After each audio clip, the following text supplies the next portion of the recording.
You're listening to A Book with Legs, a podcast presented by Smead Capital Management. At Smead Capital Management, we advise investors who play the long game. You can learn more at smeadcap.com or by calling your financial advisor.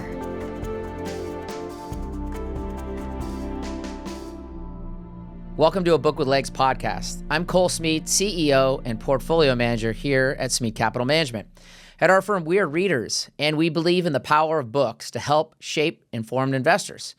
In this podcast, we speak to great authors about their writings. The late, great Charlie Munger prescribed using multiple mental models and analysis. We analyze their work through the lens of business, markets, and people.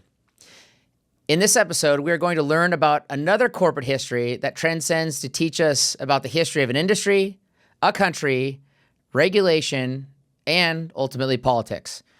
Graham Taylor is joining us to discuss his 2019 book, Imperial Standard, Imperial Oil, Exxon, and the Canadian Oil Industry from 1880. A little bit of background on Graham. He is a professor emeritus in the Department of History at Trent University.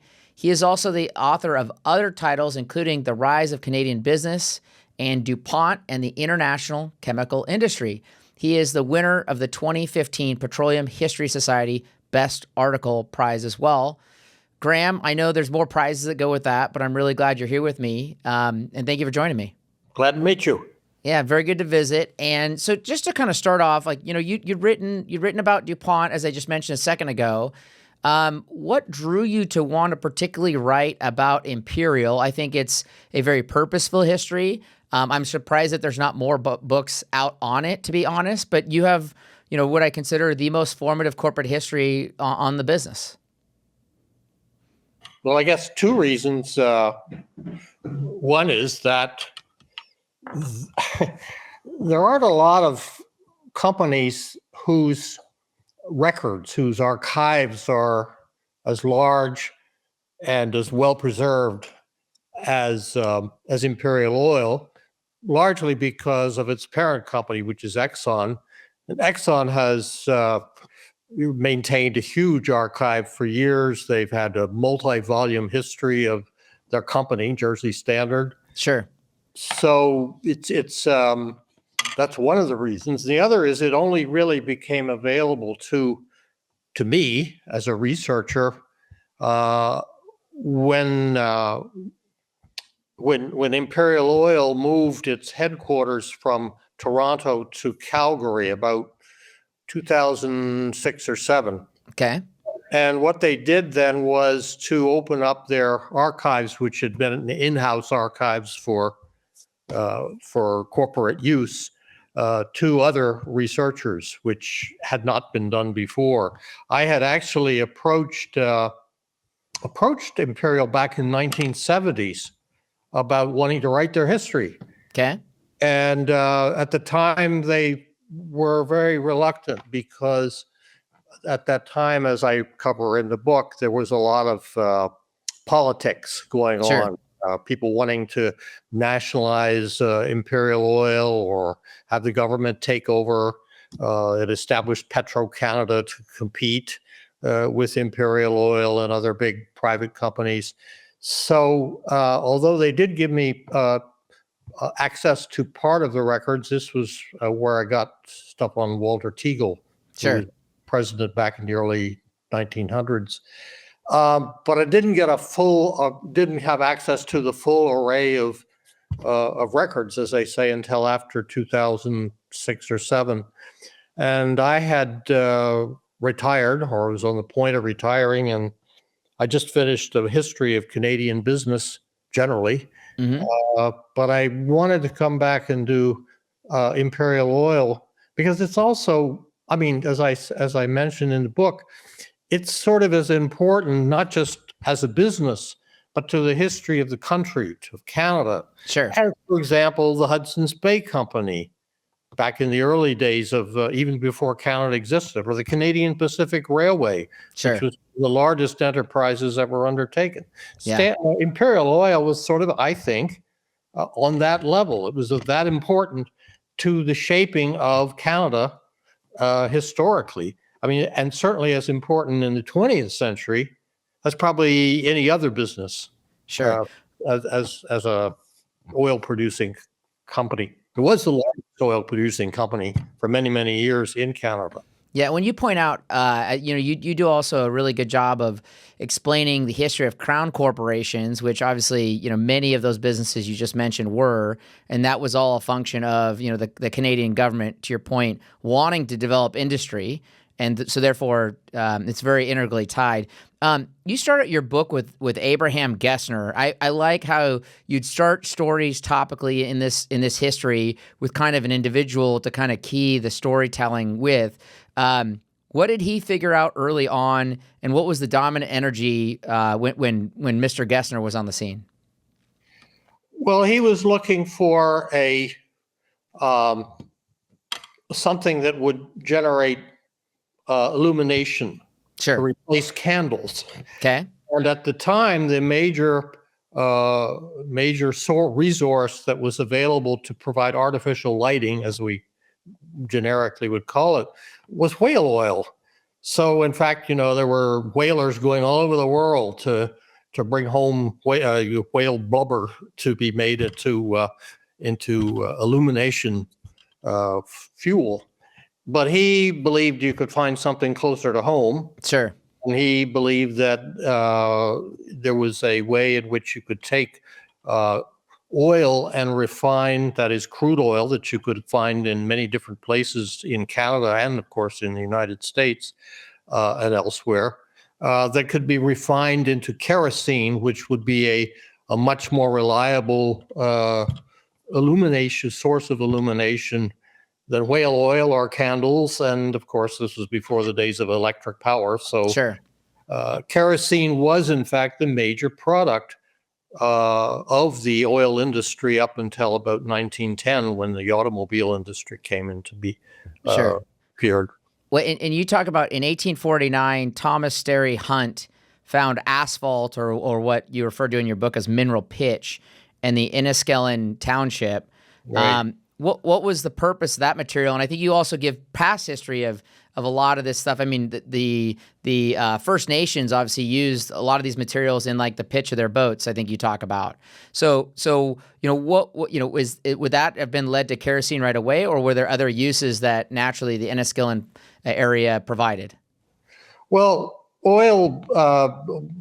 Crude oil had all kinds of uses, but the sort of use of asphalt was, of course, for roads, for paving roads or making more stable. And it didn't require a whole lot. It also required distillation of the crude oil. Sure. So it was a byproduct of crude oil, as was kerosene. But kerosene, of course, had a much larger purpose, larger, and in fact, for commercial purposes, you could sell kerosene as an illumination source to the public generally. Sure. So Charles and Henry Tripp, you talk about them early on in this history. They started a business called the International Mining and Manufacturing Company. And I think another theme that we can pick up over the years is the debt becomes too great for the Tripp brothers.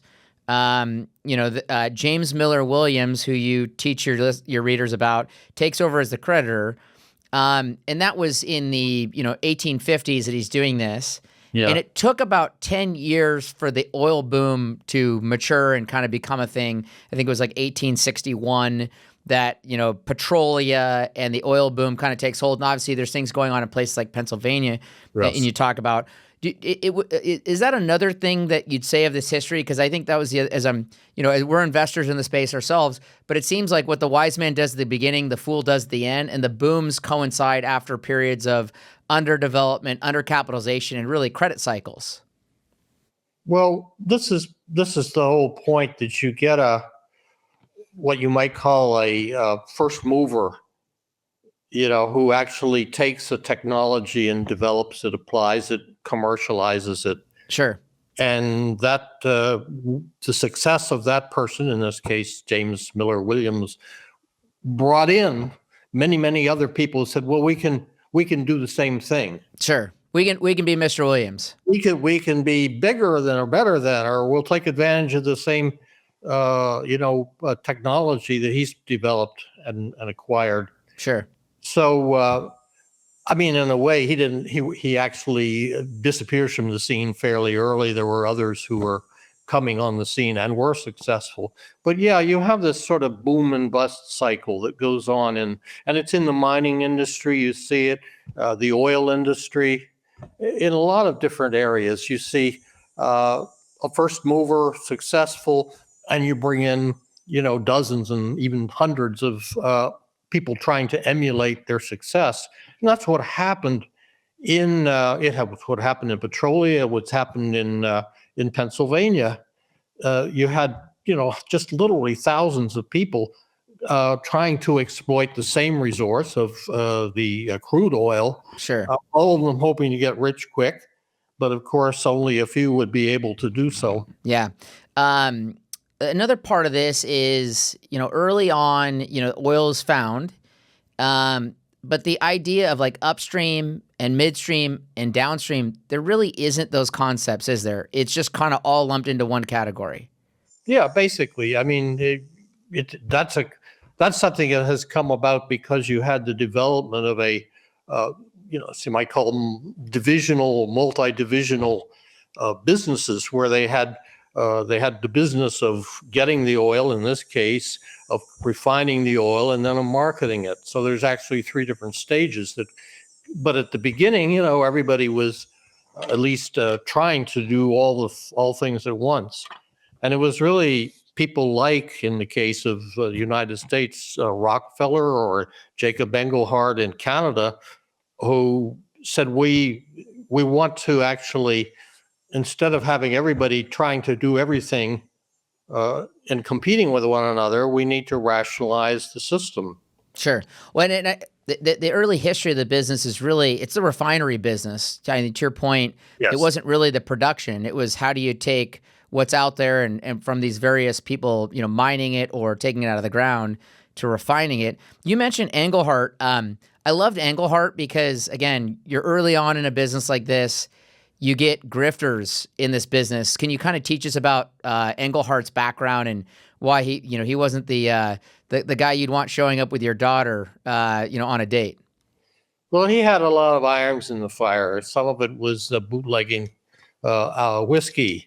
There were, that was people who were in the business of oil and other things had a lot of things that they did. Engelhart was one who had a background with the whiskey trade, with the alcohol trade, and he was always getting into trouble with authorities that were trying to regulate the trade. So, but the other thing was he was very good at making contacts, exploiting contacts. One of the families that he brought into and interested in his business, in this case, the oil business, were the Guggenheims. Sure. The Guggenheims became, one of the world's largest mining companies as a family. And they didn't put a whole lot of money, but they put the money in at a strategic time for Engelhart to be able to acquire some of the refineries in the Petrolia area and begin to consolidate the industry. Sure. The cartel idea starts to show up in the 1860s. So to your point, there's these, nascent periods and there's exciting periods, and then there's kind of the expansion, contraction of those. And so in the 1860s, in that area, they start, talking, these various players in the industry start talking about kind of building a cartel to regulate pricing. Did that work? How did they try to do that in the 1860s?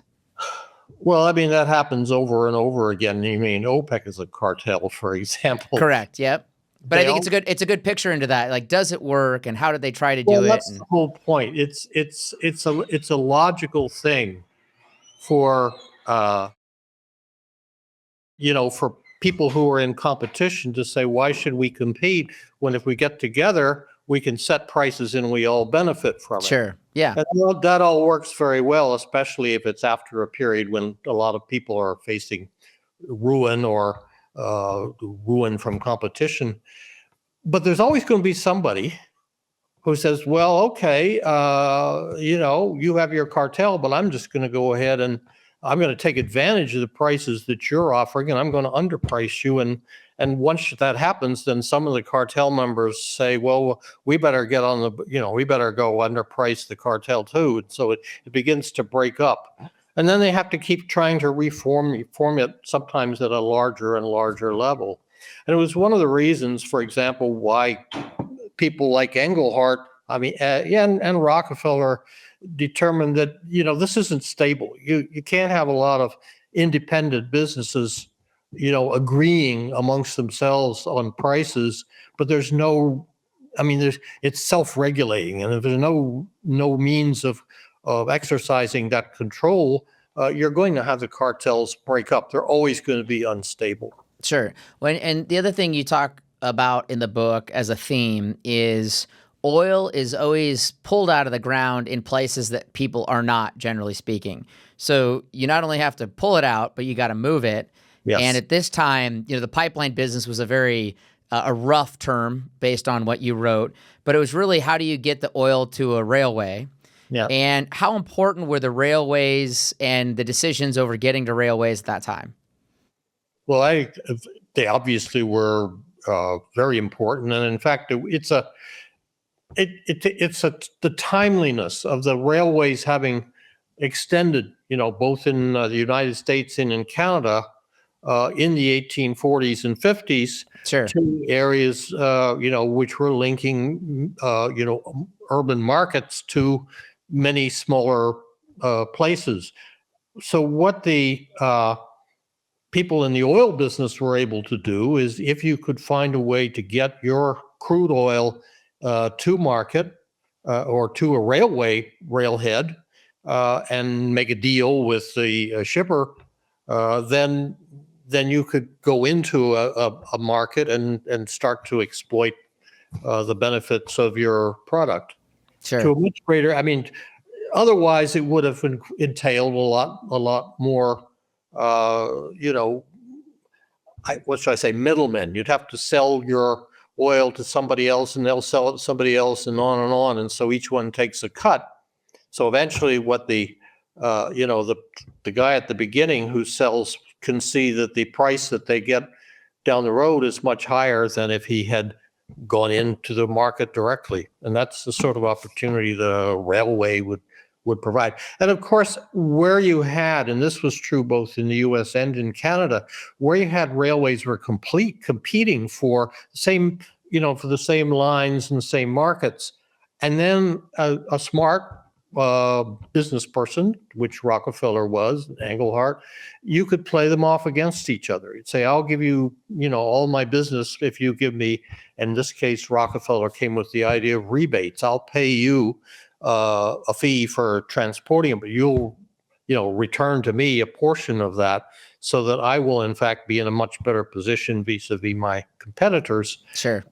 And if you had several railways competing for the same supplier, the one who got there best first and made the best deal would be the person who eventually ran the competitors out of business. Sure. I want to show, for the next question, I'm going to put up an image here on the screen that you should be able to see here too. I'm going to show a picture of the map of Ontario, and this would be in the 1860s, I want to say, from my notes serve correctly. But here it kind of gives a picture of Petrolia, which is really the dominant place to produce oil that you talk about in your book. But obviously right on the other side of Lake Erie is the United States. So how important was the end product at the time, right? Which would have been, to your point, kerosene, and the politics and the trade policies, because not all the oil was necessarily coming from Canada. Well, the fact is there was oil in both the Canadian and U.S. side. In Western Pennsylvania, you had a lot of people competing to mine the oil, to drill it, to bring it up out of the ground. And on the other side, you had people in that area around Petrolia, what became Petrolia. They weren't really at that point necessarily in competition with each other, but what was critical was that they all had to eventually find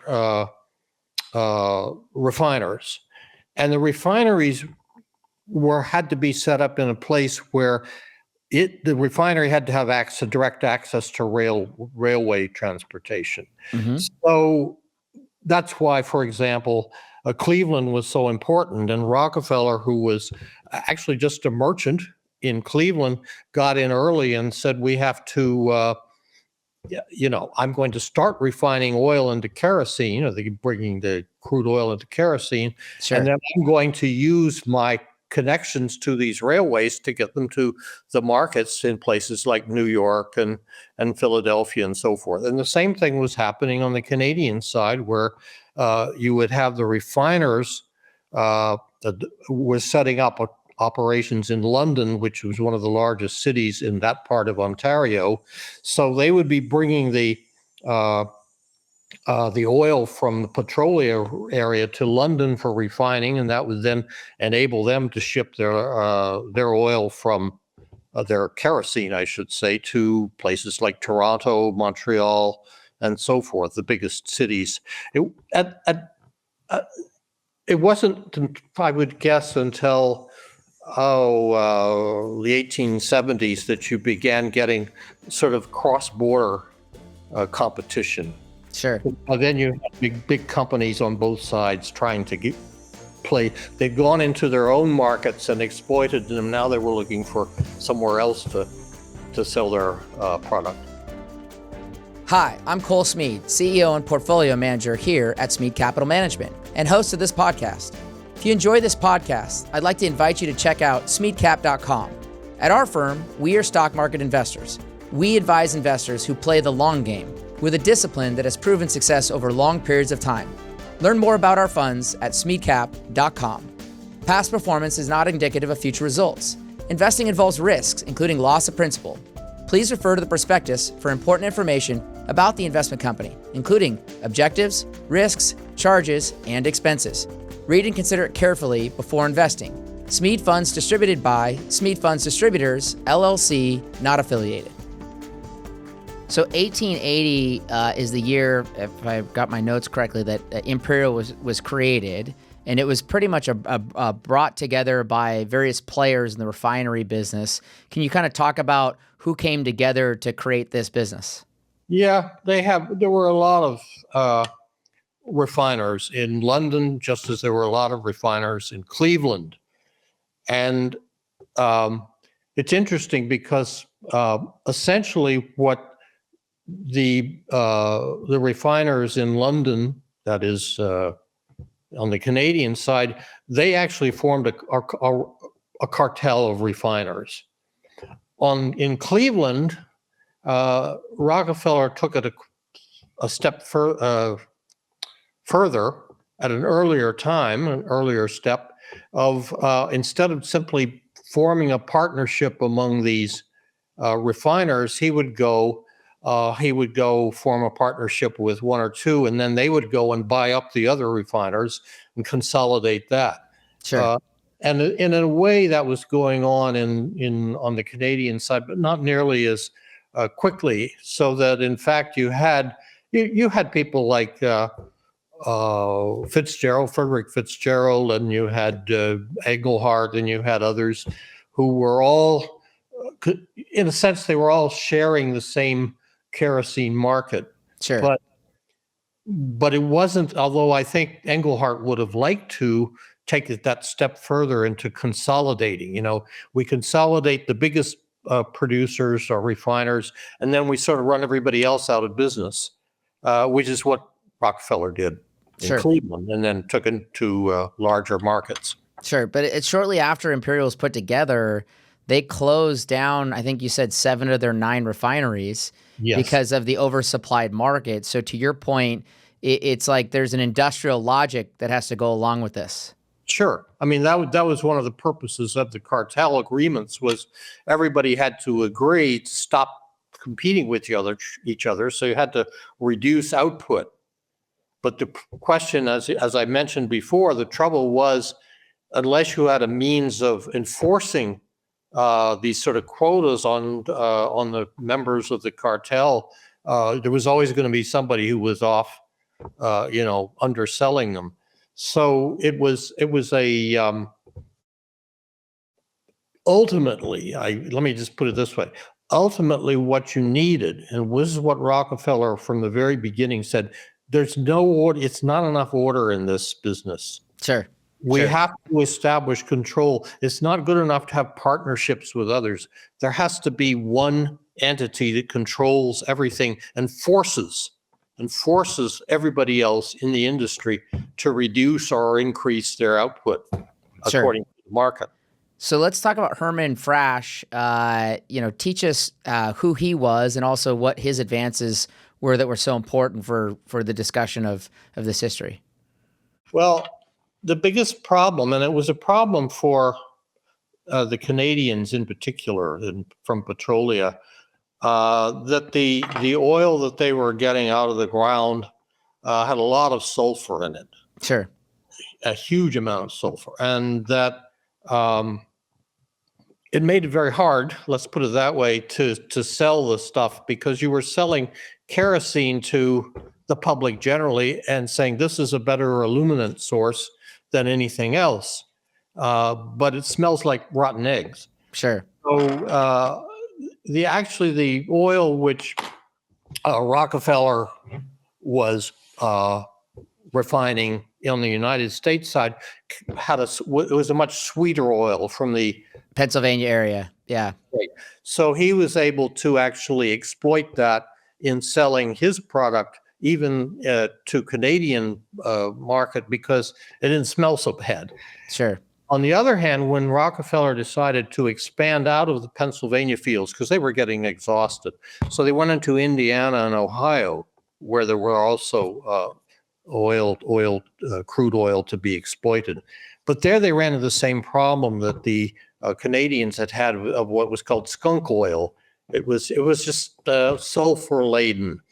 And so both Rockefeller and the London refiners on the Canadian side needed to find a technological way of reducing the sulfur content of the oil, the crude oil they were refining. And that's Herman Frasch was actually, he was from Germany. He was a chemist. He had been looking at ways in which you could reduce the sulfur content of the oil. Well, right, until and make it less sulfurous and less smelly and Sure. and more marketable. So the London refiners hired Frasch. He was very much in demand. They hired Frasch to do the work for them. And he came in and they gave him all kinds of, titles and money and so forth. But Rockefeller, because he was moving into the Indiana fields, was in a better position to offer Frasch more money. Yeah. You come to me, I not only will I give you more money, but I'm going to give you your own research lab, so you don't have to worry about having to deal with a whole bunch of different people with placing different demands on what you can do, and saying, well, we don't want to spend money on your lab. I will put you in charge, but you come and work for me, and you do the work for me. And once Rockefeller got Frasch to come to the United States, that really was sort of the death knell for the London refiners, who were the ones who established Imperial Oil in 1880, because they simply couldn't compete in the longer term unless they could find something, somebody like Frasch to address those problems, or they had to find other sources of oil. And that was another problem. In the case of Frasch, you tell the story of effectively Standard, licensing that back to Imperial at a cost per barrel. So it was a royalty agreement, but obviously, since they showed Frasch, Frasch followed the old Jerry Maguire standard, which was show me the money, as they say. Right. And it worked pretty well. So the other thing too, and again, this is a exhaustive history, which I really love. But again, I was playing around with the stuff in my mind. Royal Light originally was a big competitor to Imperial in Ontario. Yeah. And while I think you point out that Imperial really dominated Western Canadian markets, so you think of like British Columbia, those kind of Western markets are where it was really big. They had some competition. How big was Royal Light? Was that like an 80% market share? What was their dominance in a market like Ontario at the time? I'm afraid I don't remember exactly the shares, but I do know that Royalite was a very popular refined product in Sure. Toronto in particular, and Imperial wanted to sort of get in and control the Toronto market. So, in fact, that was where you got the first contest between them. Ultimately, Imperial took over the Royalite name and began selling their own product as part of using the same brand. Sure. And eventually sold that much later date as well. 1890 caused, you talk about the antitrust regulation by the U.S. Congress picking up. Yeah. And you mentioned a book that I wanted to put out to our listeners, a book by Henry Demarest Lloyd titled Wealth Against Commonwealth that also touched that theme too. How big was this issue in the court of public opinion, even in the late 19th century? Because obviously, the antitrust and Sherman Antitrust type of moves by the U.S. Supreme Court did not come till 20 years after this. But how big was that even in the late 19th century in the public's mind? Well, I guess I would say that there was a general reaction on the part of the public to what they felt was exploitation by big business.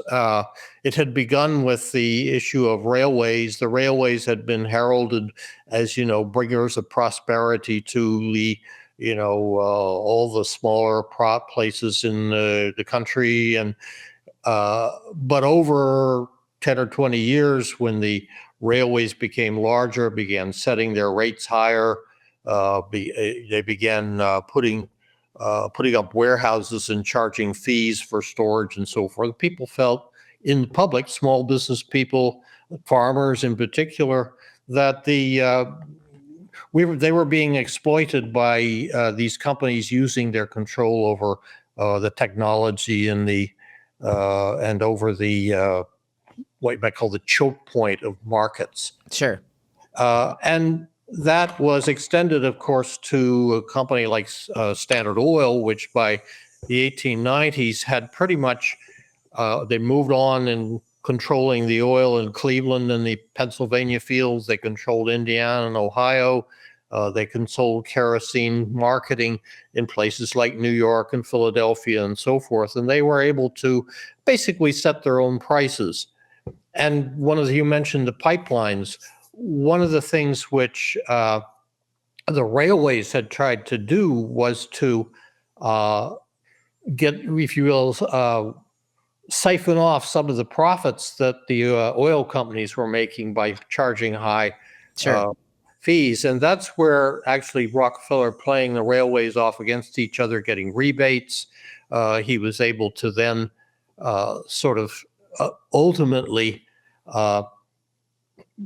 control the fees that the railways were charging. But even then, when they began sort of forming their own, if you will, agreements to try to control the rebate system, that's when he moved into the pipeline business. Because if you build a pipeline from your source of oil to the market, you would bypass all the other means of transportation. That was a very expensive proposition. Yeah. Once it was in place, you were in a commanding position over the market.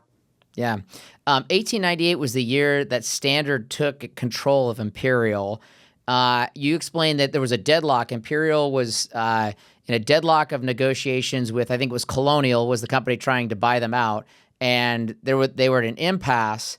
And so what ended up happening was Standard came in and effectively acquired 75% of Imperial at that time. And I found another theme that comes up starting with this and also later transactions is this worked out very well for Imperial shareholders. Oh, absolutely. That was the whole point, was when they were, as I said, essentially the Imperial Oil, which had been it started as a cartel, it became a partnership. They were sort of emulating the organization of Standard Oil.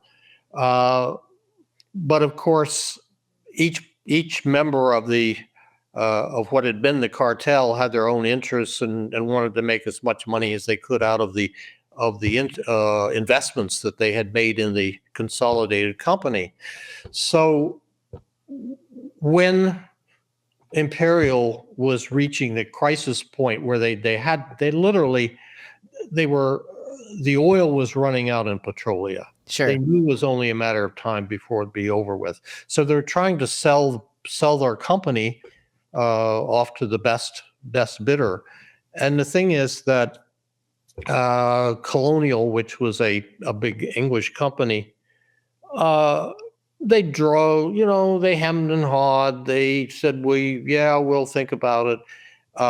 And so the many of the investors in Imperial Oil were getting antsy. How much longer do we have to wait?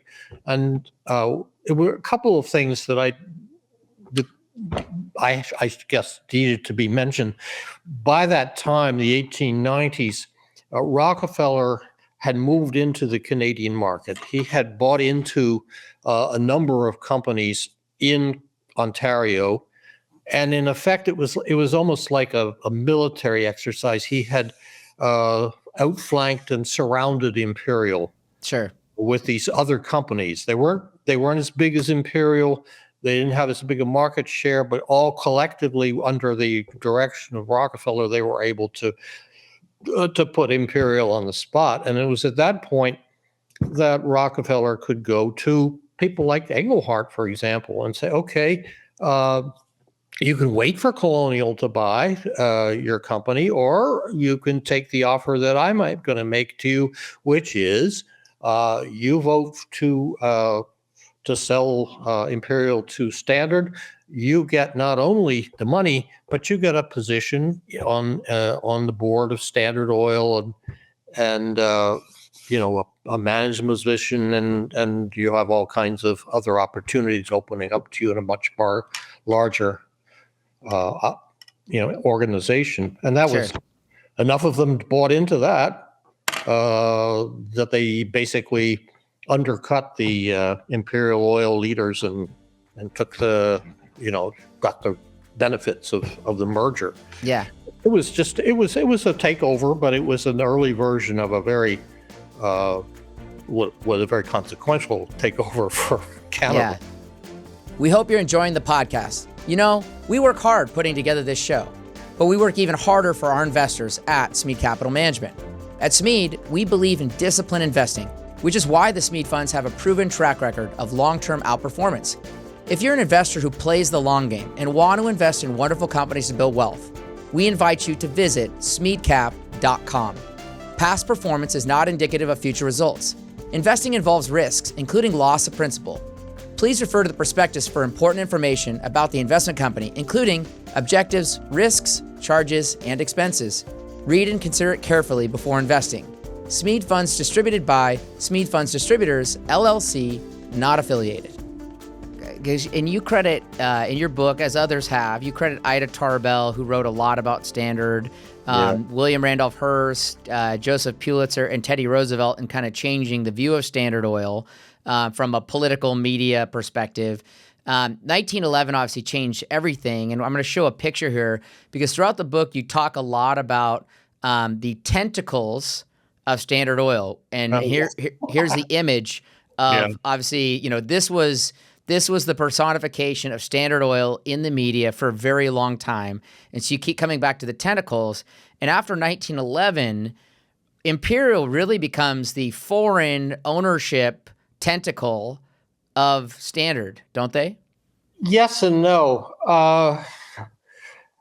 It was sort of a curious event. And one of the things you have to understand about when Standard Oil was it was attacked by, and as you say, people like Tarbell wrote about it. Her father had been run out of business by Rockefeller, so she had sort of axe to grind. And people like Hearst made money by attacking Standard Oil. When Standard Oil was broken up into 34 companies, Um, they the it what there was no rhyme nor reason to it. Sure. Some of the companies came out of the this breakup, this dissolution, were actually integrated companies. They had refining capacity, crude oil sources, marketing organization. Some of Sure. them had only the marketing. Some of them had only the oil. As it happened, Standard of New Jersey, which is actually one of the largest of them, had a huge refining capacity, but no sources of oil, Sure. or very limited sources. Well, whereas something like Standard, what became Standard of California, had lots of sources of oil, but limited refining capacity and so forth. Sure. And so what happened was, in particular for Standard of New Jersey, they believed that they needed to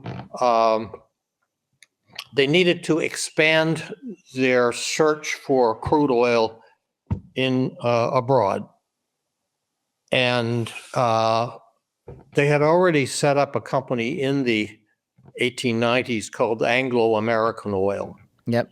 And Anglo-American Oil had been the company to which Imperial had been assigned back in 1899. Although, in fact, it's so complicated because Standard Oil of New York was the logical place to take over Imperial Oil because it was right across the border. New York was its market, and in fact, the for many years, Imperial Oil was literally run by a guy named Chamberlain from his office in Buffalo, New York. It was just a sort of a side investment for him. Yeah. But when the dissolution came, and this is where you get Walter Teagle playing a role, he said, "Well, we want Anglo-American Oil to come into Standard of New Jersey." And the reason for that was Anglo-American Oil was the part of the Standard Oil empire that had foreign investments. Gotcha. And not only foreign investments, but also access to foreign markets. Sure. They were a known quantity. For example, in the British knew about Imperial Oil from its British Empire connections. And so Teagle was able to use that when he became head of Standard of New Jersey to get access, for example, to some of the oil in Latin America. Sure. And when I was going to say, Teagle came from an engineering background, correct? Yes, he did. Which was very much the mold of Imperial kind of its history over time. Yeah, they weren't the ones, of course, who started it were not particularly in that field, but certainly by, I would say, the early 1900s, you had to have a technical education and background to keep track of what was happening in the industry. It was becoming much more of a demanding, intellectually demanding operation. You know, back when it was just kerosene, all you had to do was you got the crude oil, you distilled the kerosene out and you sold it. By the early 1900s, when you had the automobile industry beginning and you were starting to use gasoline and so forth, you had to understand the technology of refining in order to make it maximize the benefit of it. Sure. Of what you were getting. So that's why you had people like Teagle and others who were trained as chemical engineers or and so forth, who would be able to see the opportunities and exploit them probably much more than, just say, Rockefeller. Rockefeller, yeah, he was just a merchant who had a real talent for taking advantage of opportunities, but he was not a trained chemist or anything else. Sure. So, but Teagle, and I'm paraphrasing here a little bit, so if you disagree with this, by all means jump in. But in my opinion, after reading your history, Teagle is the patron saint of Imperial, for lack of a better term. And he fit the perfect mold of an entrepreneurial engineer who wanted to have their own dominion, but yet fit really well into the Standard Oil mold in such a way where he was obviously going to end up just running Standard Oil someday because he understood what was needed in the empire and thus how to run the empire. Is that a fair assessment? Yeah, it would. Yes, it was. And you have to remember, much like Ida Tarbell's father had been run out of business by Rockefeller, Walter Teagle's father had been one of the ones who jumped on board and said, "I'm going to take advantage of of the Standard Oil expansion." So he was able to wangle his son opportunities to rise up in the Standard Oil organization. Yeah. So let's pivot a little bit. He was obviously highly secretive, right? Which kind of fits into the Standard mold, which is that like they wouldn't necessarily tell the shareholders much of anything from what you wrote at times. Also, International Petroleum Company is eventually lumped into Imperial. International had their Peruvian assets and their Colombian oil assets. Yes. And during the 20s, I think you said that the International Petroleum Company's dividend was 22% of Imperial's net income. So it was a very large, producer to them. And during this time, oil explodes in use in the 1920s tied to cars. And I actually have a picture. I loved this picture. I think of this being in like an urban setting. Here's a look at like what a gas station looked like. I think this is like a 1914 picture in Vancouver. But that's what a gas station would look like. You got the tanks holding the finished product. You got cars pumping it out. I think the other thing that can be drawn out of this is usually what seemed like great growth times for the industry should be incredible, which the 20s were great pickup in demand. And yet at the same time, it was a massively terrible environment because, as you explained, there was a big glut of product in the 20s. Yeah. The oil industry has this history, if you will, of moving from dearth to glut and back again. Yep. And during the period just around the First World War, it was a period when there was a lot of competition for among companies, not just Standard, but its biggest rival, which was Royal Dutch Shell, for example. Yep. To get into, to get as much of what was seen as a diminishing resource under their control.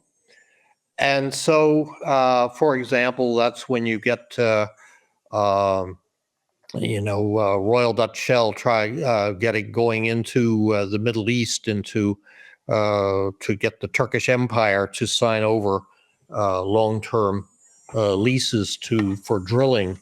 Yep. You had the first. There was the British. Winston Churchill as the head of the Navy in Britain wanted to get oil so he could convert the British Navy from coal to oil. So he had used influence to set up the Anglo-Persian Oil Company with Shah of Persia, of Iran, which we now know as BP is predecessor to BP. Yeah. Well, all these things were going on at the same time, and then in the 1920s, all of a sudden, even though there had been this huge boom in demand for gasoline, there was also a huge increase in the supply as well.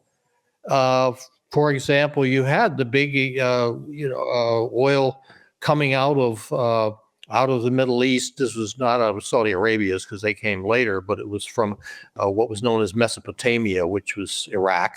Sure. And of course, the Iranian oil. And then also and this, by the way, is part of the story. Rockefeller, even before the Standard Oil, even before it was broken up by the Supreme Court, it had huge competition from companies in Texas, because Texas was one of the big oil fields that was being developed in the early 1900s. By the 1920s, the East Texas oil fields were the largest in the world. They were like what Saudi Arabia is now.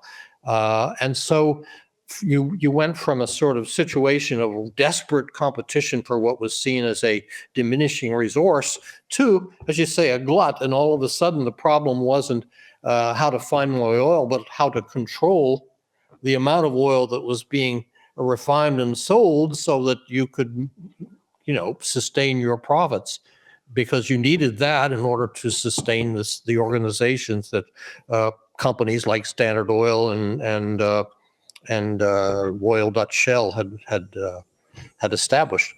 What we now know is the tar sands business going back into, say, 1917 in the Athabasca region. It was known already then that there were these tar sands assets. Yes. Standard was involved in this.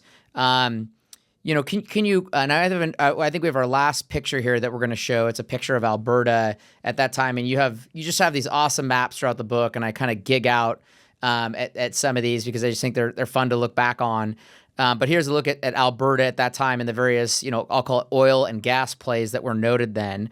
How big was Leduc? You talk a lot and you kind of use it as the primer to kind of get people excited about early part of your book.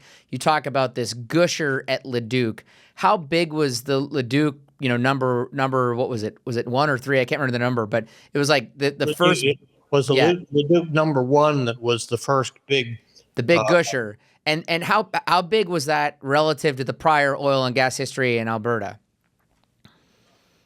Well, there hadn't been any, or not very much oil prior to that. Okay. And let me just go back a second, because you mentioned the oil sands. The fields of where Leduc was found in the Calgary region and so forth. This was just straight oil coming up out of the ground. You didn't have to separate it from oil sands or anything. Sure. But nobody knew how to reach it. In the Turner Valley in Calgary in Alberta, around the time of the First World War, they thought they had found oil. Oh, they said, and there was a big oil rush, as there always is. But they didn't find much oil. What they did find was a lot of natural gas. In fact, we found so much that they couldn't use it all, and so in order to keep the prices, high, they literally burned a lot of the natural gas in the fields. Sure, and that was a sour gas, I think you mentioned. Yes, and so they were. But meanwhile, they were trying to search for Standard Oil. Imperial Oil had kept their eye on. Yeah, the gas is great, but we want oil. Sure. And so they continued to drill for oil, and they actually went to the trouble of buying up all the little oil and gas producers in the Turner Valley and consolidating them. This was what became Royalite, and they actually did find some oil around 1936. The first big oil find took place in the Turner Valley. But by the standards of Leduc and other things that came on stream in the 50s and 60s, it was very small, and it pretty much had petered out by the end of the 1930s. Sure. So they had to keep looking and looking and looking. And one of the things that happened was this, and it had to do with the way in which people explored for oil, which was, originally, if the oil was near the surface, that was easy. But if it was down under the ground, you had to find ways of how do you know where it is and how far it is. Sure. And you literally were drilling. It was like trying to pan for gold. You were drilling all over the place to try to hit oil. Sure.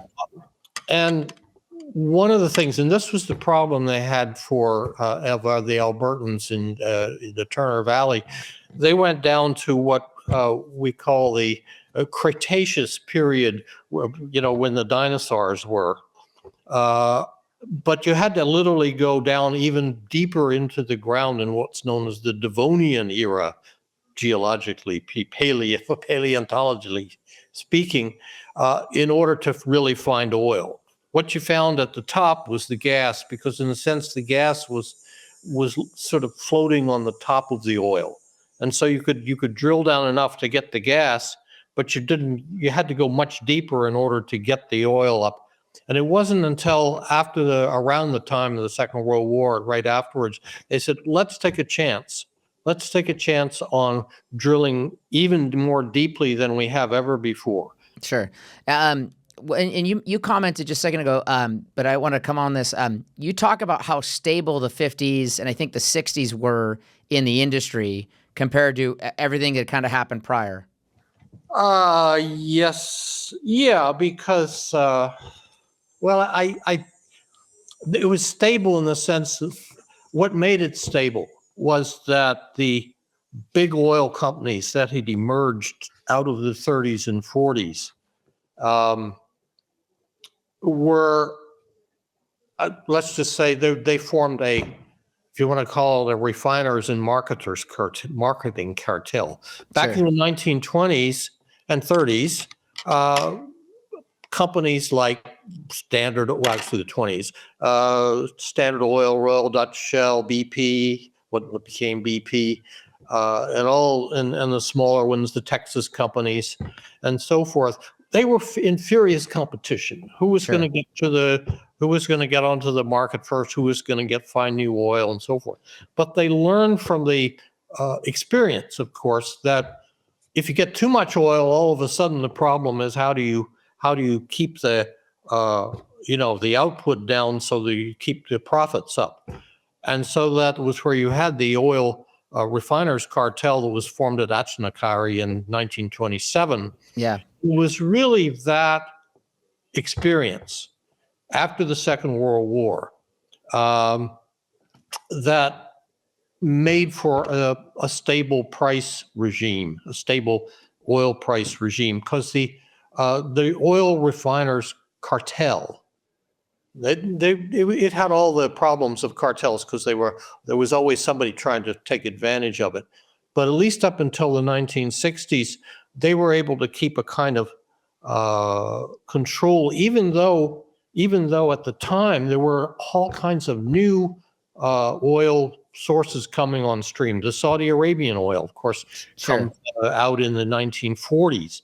And in normal circumstances, that might have led to a huge collapse in, increase in production and collapse in prices. But because the refiners cartel were able to keep on good terms, I mean, they literally bribed, the Shah of Iran and the King of Saudi Arabia, we'll give you lots of money. We'll give you, but we want you to cooperate with us in holding production down so that we can maintain stability in the prices. Sure. Bitumen, or what we now know as heavy oil, really got going with Syncrude, and you Yes. tell a lot about the history. I thought like the little interesting tidbit was when they're like, hey, how do we mine this stuff? They're like, let's put a nuclear bomb down there. Oh, yes. I mean, that was just like crazy to me. But again, they wanted to loosen up this to mine it. So, on some level, they wanted to be able to do that as big as they could. And obviously, we had nuclear warheads at the time. Obviously, mining is a small business, nowadays in Canada. It's really the SAGD process, which also you talk about steam cyclicality, which was another process used prior to SAGD. And SAGD was obviously started by, Imperial Oil. But I need to correct you a little bit there. The first tar sands oil, as you say, the bitumen, which was kind of mined out by Sun Oil, which is now Suncor. Yep. And then by the Syncrude consortium, of which Imperial was probably the largest part. They were mining operations. What made them different was the way they went about it. Sun Oil, the bitumen is below the surface, so it has a huge overburden of earth. Sure. You have to get to the bitumen. You have to get the earth off, and and that was actually why some idiot decided that an atomic bomb would be great, because he would blow all the topsoil off and all the bitumen would be left. It's the ultimate frack, if you will. Hey, in those days, who cared, or who knew?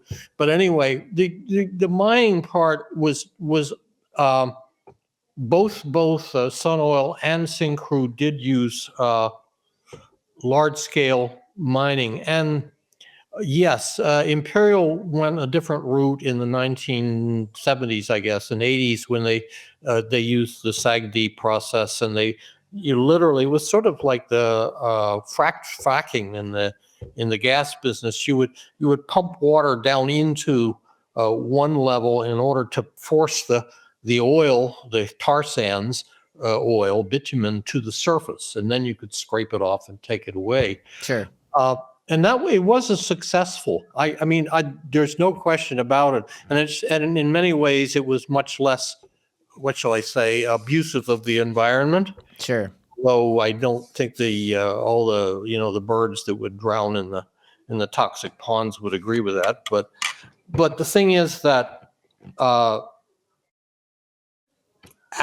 when the Imperial went back into the tar sands in the early 2000s, and they set up the Curl mine, and that was the mining technique they're using is very similar to the one that Syncrude was using back in the 70s. Sure.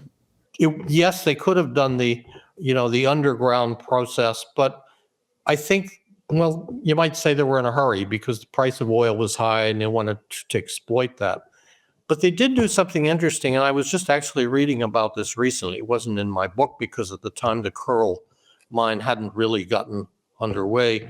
They have used a huge amount of automation. They literally have robots mining the tar sands at the Curl mine. The things that people had to do.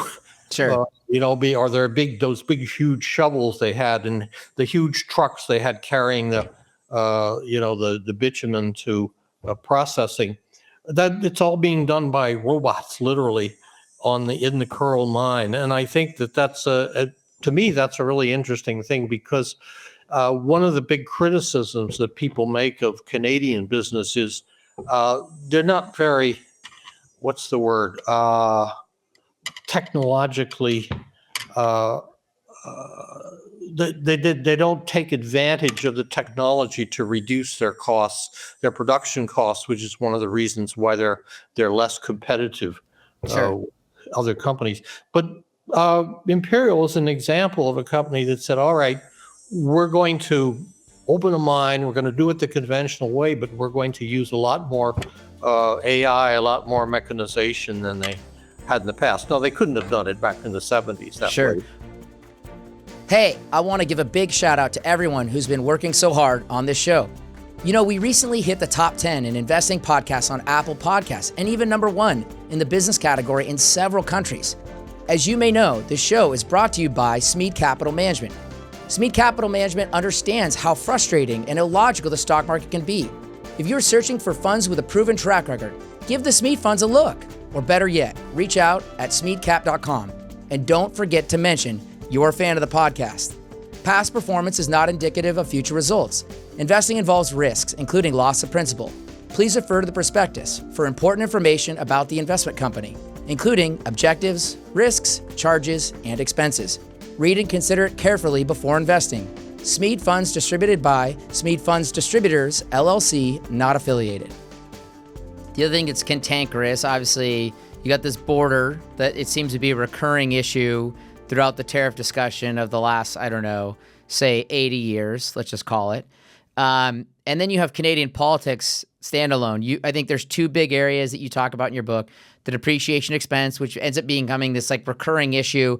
Depreciation expense used to be the primary dialogue. Now it's like emission standards are kind of lumped in together as the political football, if you will, right? But they're ultimately the same thing. They're a cost or a burden depending on the tax or the fine or whatever. And then the second part is the government saying, hey, we don't like how consolidated you're becoming, so we're going to compete. So like in the 1970s, the Canadian government sets up Petro Canada as this way of like, hey, we're going to sell cheaper gasoline to Canadians. And it seems to be like I have this weird sound in my ears going on all the time where I hear this Trudeau name being thrown around, and they've tended to do some pretty perverse stuff in the industry.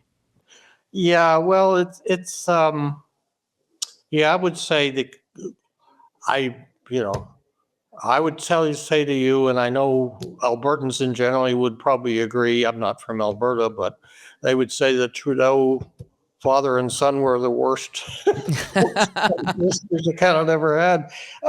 And the thing is that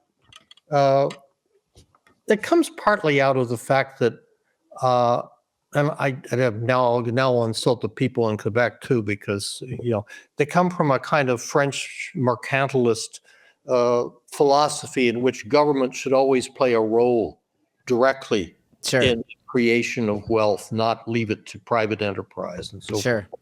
And so the idea that you have these big private companies that are foreign owned, many of them in Canada.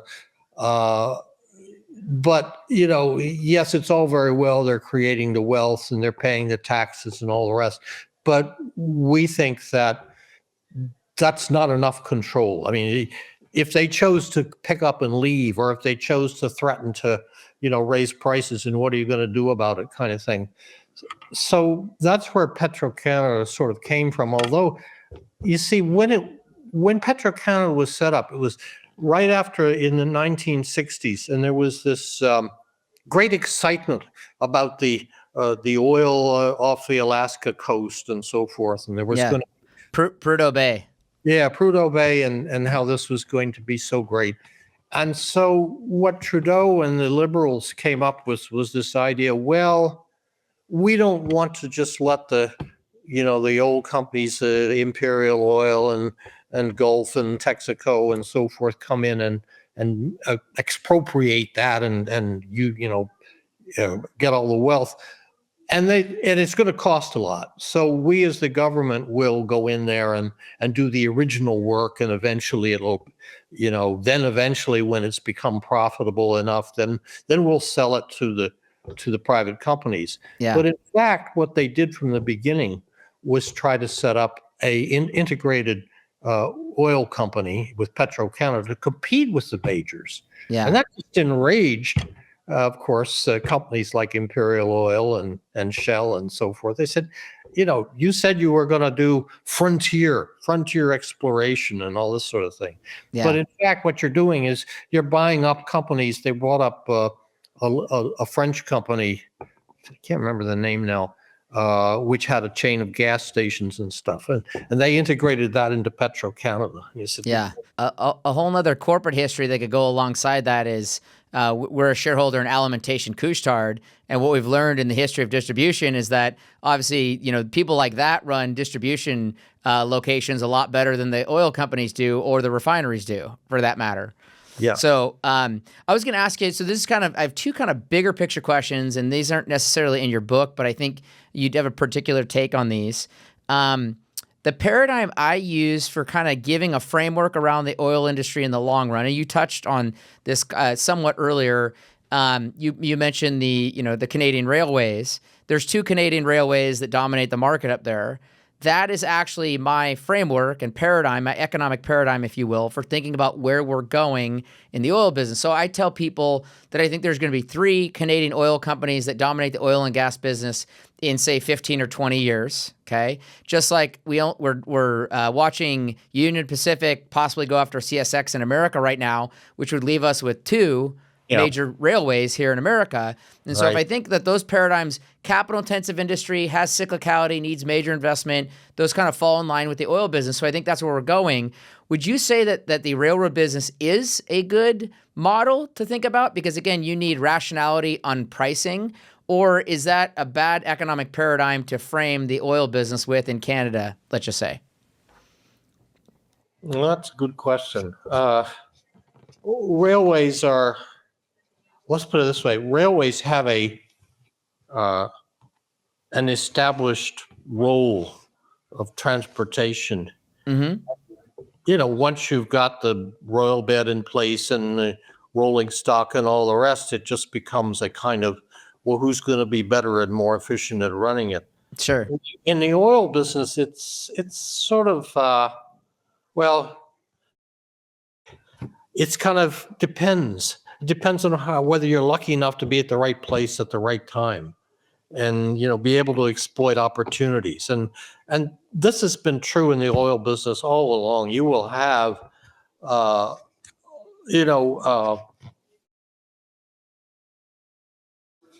entrepreneurs. I mean, J. Paul Getty would be an example back in the 60s. Sure. that would go out and, this was in the time when the big refiners cartel, the Seven Sisters ran everything. Yeah. But he was able to come in and he, broke into that big car. He didn't actually break into the cartel. He just defied them. Sure. And it's that kind of thing that, serendipity, if you will, the ability to take advantage of an opportunity that I think makes it a much more potentially dynamic kind of situation. The railways, you know what they're going to do. If they're better at it than the other side, or eventually, or it makes more sense for them to, to consolidate in order to cut costs. Yeah, that makes sense. And in a way, the big oil companies have tried to do that. That's why they formed the refiners cartel. Sure. I But agree. there's always going to be somebody. And in a company, well, another example, mining is another one. You have, I was actually looking at the gold industry, gold mining. Companies like Barrick Gold, for example, are huge. They have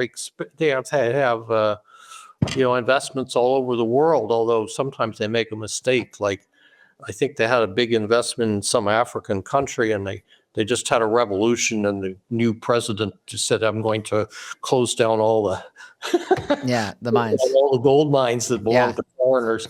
So, but there's another one. It's just, I think it's called New Gold or something like that.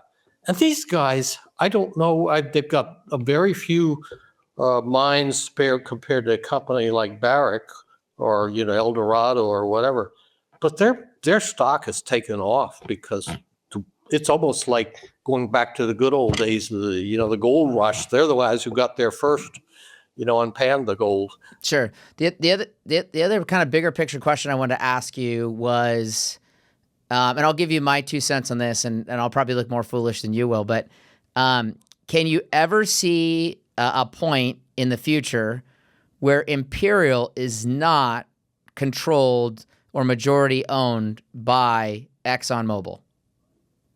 Well, what's your opinion? Well, so here's I'll give you my opinion. I think I can see where it's not, and if I use your book as my key to understand how that could come to pass, it will only transpire through Canadian politics. That's it. That's the only way it happens. And I could see where a very charismatic politician comes about and says, in the scale business of oil, like if we get down to fewer players, like we will continually, I think we'll do, they will say, why does it make sense to have an American business so onerously controlling such a Canadian history and Canadian industry? And I could see that being, but where it would come about is through the lobbying of a Canadian owner who says, hey, I might want to be the controlling shareholder there. I would say maybe. In a sense, that's what Trudeau was trying to do in the 70s, was create Petro Canada as a company that would displace not just Imperial Oil, but all the big oil companies in Canada. Sure. Look at Russia. There's an example for you. Putin comes along and he rounds up all the oligarchs who took over the oil industry there, and some of them get thrown in jail, and some of them have been sent into exile, and now it all belongs to Putin. Yeah. But by the way, there's some oil executives that if it's sent off into exile, the companies would do a lot better, to be honest. So maybe there's some truth to that rumor. Let's see. I want to hit a couple topics that we didn't talk about, but I just got to throw out there as breadcrumbs for our listeners, Graham. So we touched quickly at Prudhoe Bay. Other things, we didn't talk about the Greater Canadian Oil Sands, which ends up becoming part of Suncor. Suncor being part of the old Sun Oil. We didn't talk about Interprovincial Pipeline, now what we know as Enbridge, which was in your book. We also don't talk about Esso, which was you talked about the Esso brand coming across. You talked about a tiger in your tank, which I remember as a kid here in the United States of America. You talked about sponsoring hockey night in Canada. Oh, yes. There was just so many good pieces to this book. So I kind of want to open it up to you since we're late. Is there something in this history that you found so peculiar or fun that you really want to share with our listeners, or something that's outside the book that you never did talk about?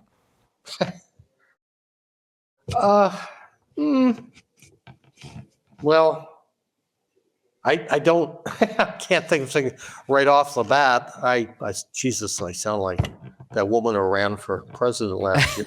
I can't think of a thing.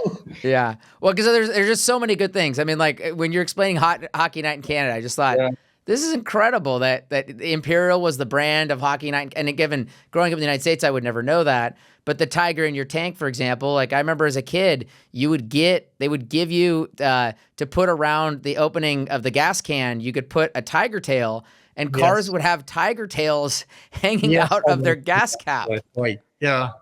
Well, it's interesting because those were the American company. It was the Standard people that invented the tiger, of course. No, I didn't come to think of it. They got it from some British company. There was some British oil company that came up with the tiger. But the tiger, this is the thing that's interesting. I forgot which one it was. It wasn't BP, but it was one of them. The tiger that they featured in their ads was a big, scary tiger. And it wasn't a big hit. Yeah. When it got to the U.S., they said, "Oh, we're going to make a friendly tiger. He's a cartoon character," and that was very successful. So it all matters. It all depends on how you design your brand. My guess is, as we're in the Trump era, people would much rather have a fierce, dangerous tiger than a cartoon tiger. Yep, I agree. Graham, your book reminds me that Imperial is obviously controlled by Exxon Mobil as it's been throughout its history, including today. But I will say this, the asset base that is more focused than any other point looking back, as I think about this very broad aperture of history that they dealt with. The politics may be the ultimate decider of whether this will stay the status quo. The esprit de corps of Canada may be different as the fortunes of the oil business moves forward. If you enjoy this podcast, go to Apple, Spotify, YouTube, wherever you listen to A Book with Legs, give us a review, tell others about the authors like Graham Taylor that we get the opportunity to share the world with and through. For our tribe, if you have a great book that you'd like to recommend, email podcast@smeadcap.com. That's podcast@smeadcap.com. You can also send your suggestions to us on X. Our handle is @SmeadCap. Thank you for joining us for A Book with Legs podcast. We look forward to the next episode. Thank you for listening to A Book with Legs, a podcast brought to you by Smead Capital Management. The material provided in this podcast is for informational use only and should not be construed as investment advice. You can learn more about Smead Capital Management and its products at smeadcap.com or by calling your financial advisor.